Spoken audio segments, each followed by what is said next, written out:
Ayun, no? Uy, ayun.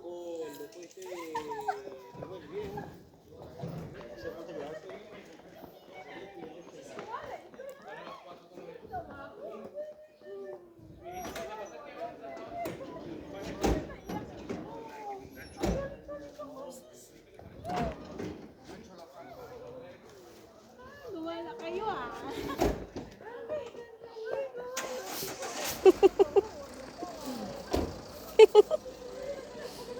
Jingay, akala niya doon ka lalabas na akala niya doon ka lalabas na Ala, ng away.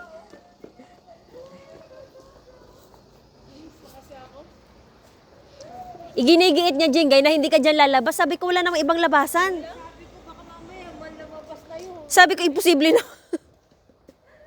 Sabi ko, dyan lang yan lalabas. Wala nang ibang labasan yan. Nilagay ko yung gamit ko sa locker. Kasi nga may sanidad. Sabi niya, 8 minutes na. Tayo? Sabi niya, 8 minutes na wala pa. Sabi ko, dyan nga lang lalabas yan. Kinausap ko kasi. Ito mamaya, nandito na pala. Sus! Uy, gala. Sige,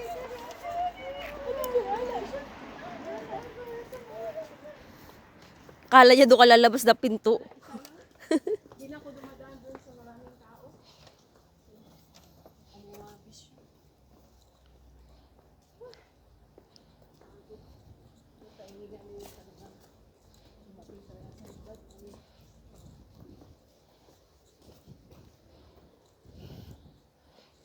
Likod siguro. Siguro ang daming palpa. Ba't ka pumapasok doon? Ewan ko, di ko na din ako. Dito tayo.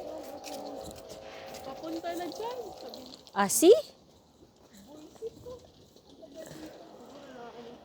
Kabisado ko ng mga ganyan. Lahat ng mga cheese, ilagay ko pa agad sa Oh, freezer.